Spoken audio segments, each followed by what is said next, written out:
Pero, inatay pa. Mga kaibigan, tingnan yun bang daanan namin.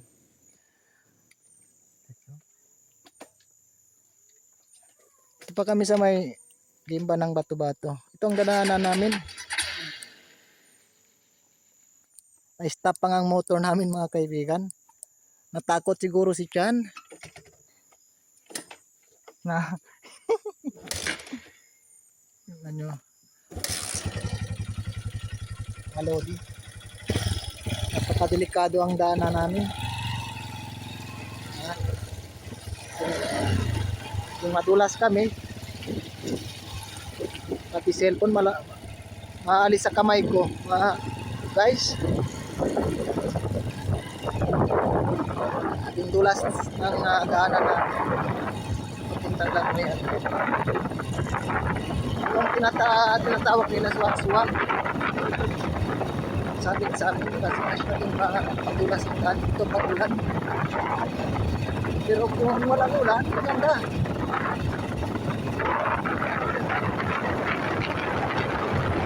Ulan kasi ang lupa niya, guys. Kaya delikado pag-ulan.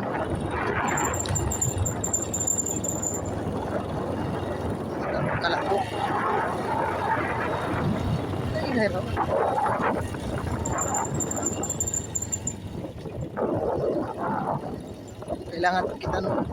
Kailangan tayo mag-engine brake mga kaibigan, mga guys.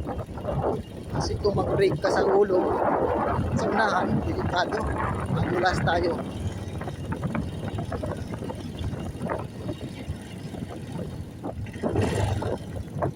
Kapag madulas ang daanan mga kaibigan.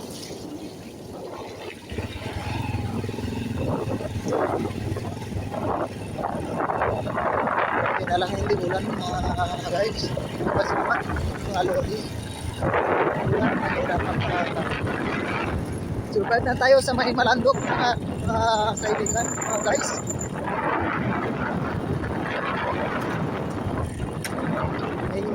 May karabaw pa mga kaibigan, no? Ang laki. Tingnan nyo ha. May kasama siyang anak. Dito na tayo sa malapit sa may sapa.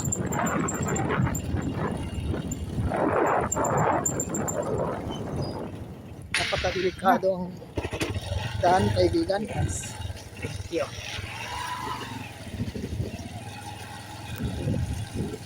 Kaya mga riders, maingat tayo palagi kayo. Para maiwasan natin ang accident guys.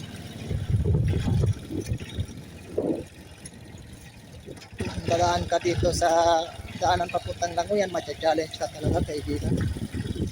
Lalo na kapag ulan, matcha-challenge ka talaga sa pagdadrive.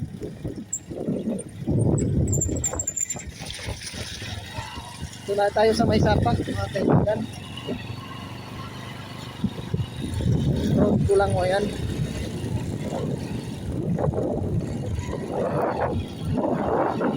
Yung mga tabaraw dito. Tatalga sila ng mga kahoy. Papunta sa lugaw. Ganyan.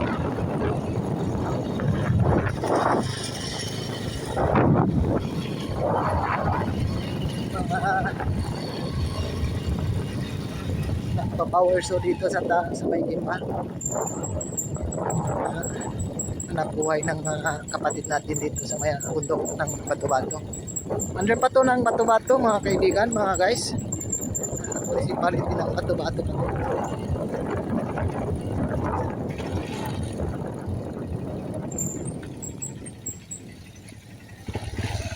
Very challenging talaga mga guys ang daanan natin.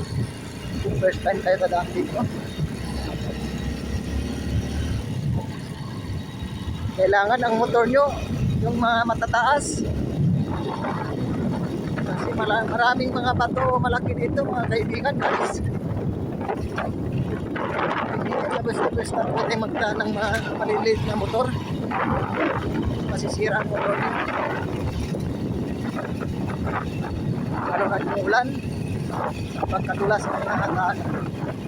Okay naman kaibigan. Maraming salamat.